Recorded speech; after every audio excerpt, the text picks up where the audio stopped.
भारत की सेना हमारे लिए गौरव का विषय है। भारत की सेना हमारे लिए गर्व का विषय है। हरियाणा का नौजवान दिन में सुबह से 4 बजे उठ के परिश्रम करता है, दौड़ता है, मेहनत करता है, अपने शरीर को तैयार करता है। मंच पर आसीन इस विधानसभा क्षेत्र से सोना से हमारे कैंडिडेट धर्मेंद्र खटाना जी और आपकी मोहब्बत, आपका प्यार, आपका जुनून, आपका जज्बा देखकर मुझे यकीन हो गया है कि धर्मेंद्र खटाना हरियाणा की विधानसभा में पहुंचने जा रहे हैं। धर्मेंद्र खटाना को आप लोग यहां से जिताने जा रहे हैं। साथियों और दोस्तों, बहुत खुशी की बात है कि आपके इस क्षेत्र के मेवात के मशहूर युवा गायक असलम भाई ने भी आज आम आदमी पार्टी का दामन थामा है।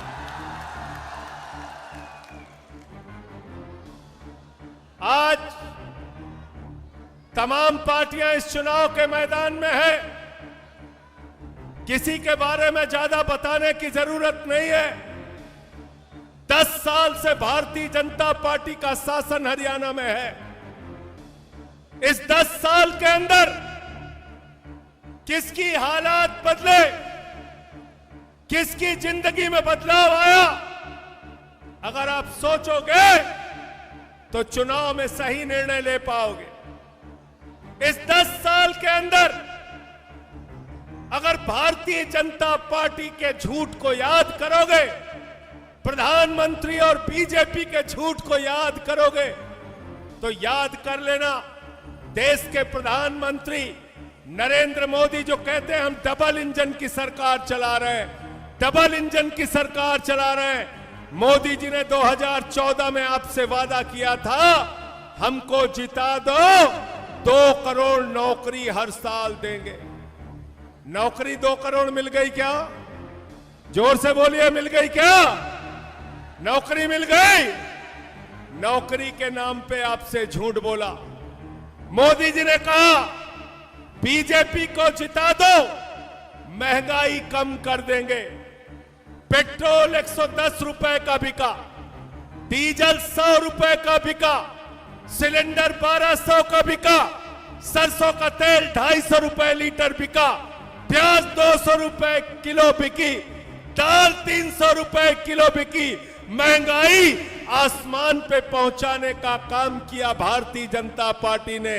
दूसरा झूठ आपसे बोला। और तीसरा आपसे क्या वादा किया था? क्या वादा किया था? बीजेपी वालों ने कहा था हमको जिता दो, इतना काला धन लाएंगे, इतना काला धन लाएंगे, ट्रैक्टर पे लाद के लाएंगे, हवाई जहाज पे लाद के लाएंगे, बैलगाड़ी पे लाद के लाएंगे, इतना काला धन लाएंगे कि हर आदमी के खाते में कितना जमा हो जाएगा? जोर से बोलिए, जोर से बोलिए। 15 लाख। 15 पैसे आए आपके खाते में? आए क्या? आ गए क्या? वो पीछे वाले कह रहे हमारा आ गया। आ गया? नहीं आया, नहीं आया। तो किसान को कहा आपके फसल का दाम 2 गुना करेंगे। किसान बोले हमारे फसल का दाम 2 गुना कर दो, 4 लाठी। फिर बोले 3 काला कानून लाए हो, इसको वापस कर दो, 10 लाठी। आंसू गैस के गोले, सड़क पे कीले गाड़ दी गई किसानों के। किसानों ने 750 किसानों ने आत्महत्या करने का काम किया, किसानों को धोखा देने का काम किया। पहलवानों ने कहा हमको हमारा हक दे दो। पहलवानों को दिल्ली की सड़कों पे घसीट घसीट के पीटा गया। तो इसलिए मैं आपसे कहने आया हूं, ये भारतीय जनता पार्टी है। भारतीय जनता पार्टी ने किसानों को धोखा दिया, नौजवानों को धोखा दिया, महंगाई के नाम पर इस देश की माताओं बहनों को, हरियाणा के लोगों को धोखा दिया, तो भारतीय जनता पार्टी धोखेबाज पार्टी है। ये भारतीय जनता पार्टी नहीं है, ये भारतीय झूठा पार्टी है, झूठा पार्टी, झूठ बोलने वालों की पार्टी, झूठ बोलने का काम करते हैं। एक भी वादा आपसे पूरा नहीं किया। और क्या योजना लेके आए? अग्निवीर योजना। अग्निवीर योजना क्या है? भारत की सेना को ठेके पे रखने का काम भारतीय जनता पार्टी की सरकार ने किया। भारत की सेना हमारे लिए गौरव का विषय है, भारत की सेना हमारे लिए गर्व का विषय है। हरियाणा का नौजवान दिन में सुबह से 4 बजे उठ के परिश्रम करता है, दौड़ता है, मेहनत करता है, अपने शरीर को तैयार करता है, सीमा पर लड़ाई लड़ता है और कहता है अगर भारत के लिए जरूरत पड़ी तो मैं अपने प्राणों की आहुति देकर भारत माता की रक्षा करूंगा। भारत की सेना को नरेंद्र मोदी की सरकार ने ठेके पे रखने का काम किया। भारतीय जनता पार्टी ने सेना के साथ भी गद्दारी करने का काम किया। अगर आम आदमी पार्टी सत्ता में आती है तो हम ये अग्निवीर योजना कूड़ेदान में डालने का काम करेंगे, अग्निवीर योजना को खत्म करने का काम करेंगे। अभी मैं बात कर रहा था, लोगों ने बताया हरियाणा में 300 स्कूल बंद कर दिया बीजेपी वालों ने। खट्टर ने और नायब सिंह सैनी की सरकार ने, बीजेपी वालों ने 300 स्कूल बंद कर दिया, सरकारी अस्पताल बंद कर दिए। थाने में जाए तो आपकी बात सुनी नहीं जाती, रिश्वत मांगी जाती है। हिंदू मुसलमान की बुनियाद पे हिंदुस्तान को खड़ा करने की कोशिश की जा रही है। मैं आपसे कहना चाहता हूं, ये मुल्क हम सबका है, हिंदू का भी है, मुसलमान का भी है, सिख का भी है, ईसाई का है। 144 करोड़ लोगों का यह मुल्क है।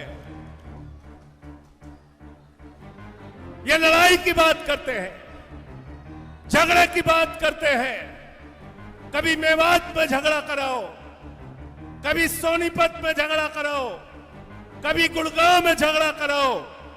अरे भाजपा वाले, ये भारतीय झगड़ा पार्टी है, झगड़ा पार्टी। इनको इस बार हटा देना सत्ता में से, इनको इस बार सत्ता से बेदखल करने का काम करना है। मोहब्बत की बुनियाद पर हिंदुस्तान आगे बढ़ेगा, हिंदू मुसलमान को आपस में बांट के नहीं बढ़ेगा। अभी एक बिल लेके आए हैं बीजेपी वाले, आपकी जमीनों पे कब्जा करने के लिए, स्थानों पे कब्जा करने के लिए, मस्जिदों की जमीन, अस्पतालों की जमीन, दरगाहों की जमीन पे कब्जा करने के लिए बिल लेके आए हैं। वक्फ बोर्ड का बिल, वक्फ बोर्ड संशोधन के नाम पे ये जमीनें कब्जा करके नरेंद्र मोदी अपने दोस्त अडानी को देना चाहते हैं। लेकिन जब तक आम आदमी पार्टी है, जब तक हम लोग हैं, हम जमीनों को कब्जा नहीं करने देंगे। हम इसके लिए लड़ाई लड़ने का काम करेंगे। बिल के बारे में सोचना पड़ेगा, आपको हिंदुस्तान के भविष्य के बारे में सोचना पड़ेगा। मेवात के लोगों, आपको अपने बच्चों के बारे में सोचना पड़ेगा। किसके हाथ में आपके बच्चों का भविष्य सुरक्षित है? क्या कांग्रेस के हाथ में सुरक्षित है? क्या बीजेपी के हाथ में सुरक्षित है? क्या चौटाला के हाथ में सुरक्षित है? नहीं, इन सारी पार्टियों ने आपको धोखा देने का काम किया है। मैं यकीन के साथ कहना चाहता हूं, हरियाणा में अगली जो सरकार बनेगी उसका रिमोट कंट्रोल अरविंद केजरीवाल के हाथ में होगा। केजरीवाल के बगैर कोई सरकार नहीं बनेगी, आम आदमी पार्टी के बगैर कोई सरकार नहीं बनेगी। और आम आदमी पार्टी की जो सरकार बनेगी, उस सरकार में हमारे भाई धर्मेंद्र खटाना को आपको भेजना है। भेजोगे कि नहीं भेजोगे? हाथ उठा के बताओ, भेजोगे कि नहीं भेजोगे? तैयार हो सब? मुझे 6 महीने जेल में रखा, मनीष सिसोदिया को 17 महीने जेल में रखा, सत्येंद्र जैन अभी भी जेल में है। ये आम आदमी बीजेपी से लड़ रही है, मोदी से लड़ रही है, अमित शाह से लड़ रही है, खट्टर से लड़ रही है, नायब सिंह से लड़ रही है, ईसाई से लड़ रही है, जुल्म से लड़ रही है, जाति से लड़ रही है और हम जीतेंगे। आपको सुनहरा भविष्य देने के लिए अब तक की 70 विधानसभा सीटें जीतकर वहां पे फिर से मुख्यमंत्री बनेंगे केजरीवाल।